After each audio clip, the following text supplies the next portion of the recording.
अस्सलाम वालेकुम। प्रोग्राम में खुश आमदीद। मैं हूं एहतशाम उमीरुद्दीन। नाजरीन, आज मैंने एक बहुत ही अहम मौजू पर बात करनी है और वो ये है कि पाकिस्तान की जो मिलिट्री है, हमारी जो आर्म्ड फोर्सेस हैं, उनकी किसी न किसी तरीके से हमारे सियासी मैदान में मुदाखलत रही है।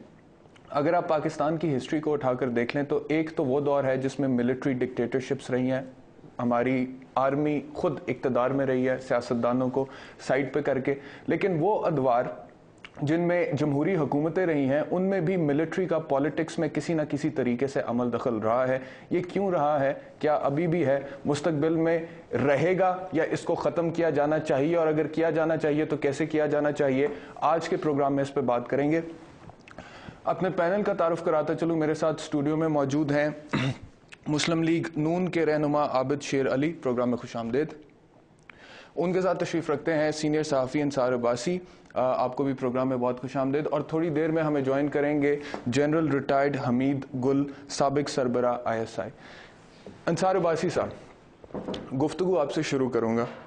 ये जैसा मैंने इंट्रोडक्शन में कहा कि हमारी सियासत में फ़ौज की मुदाखलत पहले दिन से ही रही है, ठीक है, और आज तक है। अगर एक दौर मिलिट्री डिक्टेटरशिप का है तो उसमें तो साफ नज़र आता है ना, लेकिन जमहूरी हुकूमत में भी तो रहती है ना, आप इससे मुत्तफिक हैं? बिल्कुल रहती है, और ये हमेशा से रही है।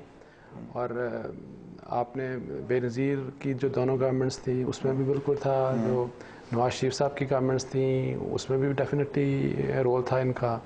और उसमें ज़ाहिर है ख़ास तौर पे जब प्रेसिडेंट जो थे उन अदवार में 90s में ग़ुलाम इसहाक़ खान साहब और लगारी साहब मरहूम दोनों, उन दोनों के बड़े क्लोज़ कॉन्टेक्ट्स थे इस्टेब्लिशमेंट के साथ। और जब भी गवर्नमेंट्स गई तो एक नेक्सस था between the establishment and the president, और उसकी वजह से ये गवर्नमेंट्स गई, बिल्कुल कोई शक नहीं। अच्छा अंसार अब्बासी साहब, इसके जो रीज़न्स हैं, इसकी जो वजूहात है, उसके ऊपर हम बड़ी तफसील से बात कर सकते हैं। सियासतदानों का क्या किरदार है मिलिट्री इन्वॉल्वमेंट इन पॉलिटिक्स के हवाले से, उस पर भी बात करेंगे। लेकिन ये जो मिलिट्री जनरल्स होते हैं, अगर कोई चीफ ऑफ आर्मी स्टाफ बन जाता है तो क्या इन लोगों की भी साइकी में ये बात होती है that since we have the physical power, we have the strength, हमारे साथ 6 लाख 7 लाख फौज है तो हम कर सकते हैं? देखें, जो हमने कंडक्ट देखा मिलिट्री का इन द पास्ट और अभी तक, वो ये था कि बेसिकली वो अपने आप को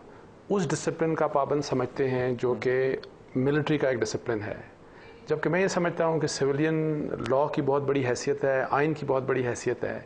और उनको, मेरा ये ख्याल है कि उनको इवन एकेडमी में पढ़ाया जाना चाहिए कि आपकी जो फॉरमोस्ट बेसिक रिस्पॉन्सिबिलिटी है वो ये है कि आप आइन की पासदारी करें, आप कानून की civilian law and the constitution, उसकी पासदारी के अंदर रहते हुए फिर आपने अपने डिसिप्लिन को कायम रखना। हम नहीं चाहते कि स्प्लिट हो, लेकिन ऐसा नहीं होता, ऐसा बिल्कुल नहीं होता, ऐसा बिल्कुल भी नहीं होता, और ये बड़ा खतरनाक बात है। और ये आर्मी की ट्रेनिंग के अंदर एक डिफेक्ट है, ये डिफेक्ट है, जिस डिफेक्ट को, और मैं एक और बल्कि मैं ये समझता हूँ कि जब आप प्रमोशंस दे रहे हो, ये पहले भी डिस्कस हुआ, ऑप्शन डिस्कस हुए कि आपने फ़र्ज़ करें जब डिफरेंट लेवल्स की प्रमोशन हो रही है, ख़ास तौर पे जब आप जर्नलों को प्रमोट कर रहे हो, मेजर जनरल्स और लेफ्टिनेंट जनरल्स और जनरल्स, उनके ये जब अपॉइंटमेंट्स हों वहाँ भी ओथ होना चाहिए, और ओथ में ये बात लिखी जानी चाहिए, उनको कहनी चाहिए कि हम अबाइड बाय करेंगे कॉन्स्टिट्यूशन को, और हम सिविल को कॉन्स्टिट्यूशन को एब्रोगेट करने का, जिसमें टोटल निगेशन की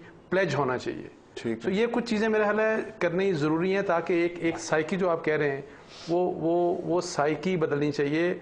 अदरवाइज ज़ाहिर है बहुत बड़ी फोर्स है मिलिट्री, उनके जेन्युइन कंसर्न्स हो सकते हैं, लेकिन वो कंसर्न्स कन्वे करने के दूसरे तरीके हो सकते हैं। ठीक है, बट उसमें आइन को वायलेट करना, कानून को वायलेट करना, उसको हर हाल में अवॉइड करना। राइट। आबिद शेर अली साहब, इन्होंने जो बात की कि मिलिट्री की जो ट्रेनिंग है, एक आर्मी ऑफिसर जब ट्रेनिंग में से गुजरता है उसकी ट्रेनिंग में ये चीज़ शामिल होनी चाहिए कि उसे बताना चाहिए कि पहले आपने कॉन्स्टिट्यूशन को फॉलो करना है, that is the main thing for you, उसकी सिग्निफिकेंस है, और उसके बाद आपने अपने इंस्टीट्यूशन के डिसिप्लिन को फॉलो करना है। आर्मी के हवाले से जो ट्रेनिंग में फ्लॉ है उसकी निशानदेही तो अंसार अब्बासी साहब ने की, लेकिन जो सियासत में फ़ौज की मुदाखलत है उसमें आप सियासतदानों का भी तो कसूर है।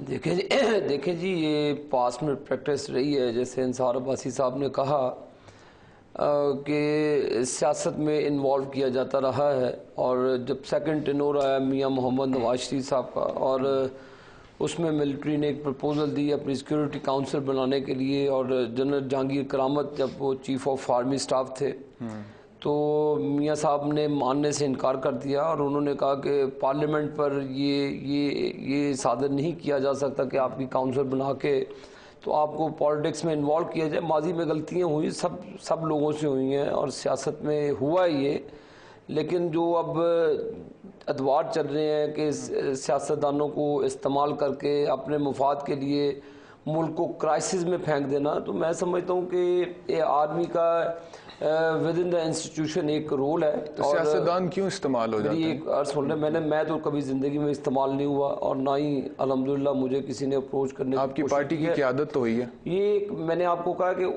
اس لیول پہ جا کر اگر کوئی اپنی اسٹیبلشمنٹ کوئی بھی ونگ آرمی کا اگر یہ رول پلے کرتا ہے، ان کو یہ نہیں کرنا چاہیے جیسے دنیا میں نہیں ہوتا، اور ان کو اپنی سیکیورٹی کی طرف توجہ دینی چاہیے، اپنی بارڈر سچویشن کو دیکھنا چاہیے، اپنی انٹرنل اور ایکسٹرنل سیکیورٹی کو مضبوط کرنا چاہیے۔ اور جہاں تک تعلق ان کے ڈسپلن کا ہے، بالکل ڈسپلن ٹاپ سے باٹم تک ان کا ہے، اور جو ہیڈ آف دی ان کا ڈپارٹمنٹ ہوتا ہے وہ چاہے غلط کے چاہے رائٹ کے وہ اس کو فالو کرتے ہیں، ایون کہ وہ ان کے یہ لا میں یا کانسٹیٹیوشن میں نہیں ہے۔ اگر ظاہر اب جج ہیں تو تمام ججز نے غلط فیصلے تو نہیں دے دینے، اس میں سے کوئی اچھے لوگ بھی تھے جنہوں نے پی سی او کے تحت حلف بھی نہیں اٹھایا، تو یہ ایک ان میں ایک کریج ہونی چاہیے مورل گراؤنڈ پہ کہ وہ اس کو ڈینائی کرے۔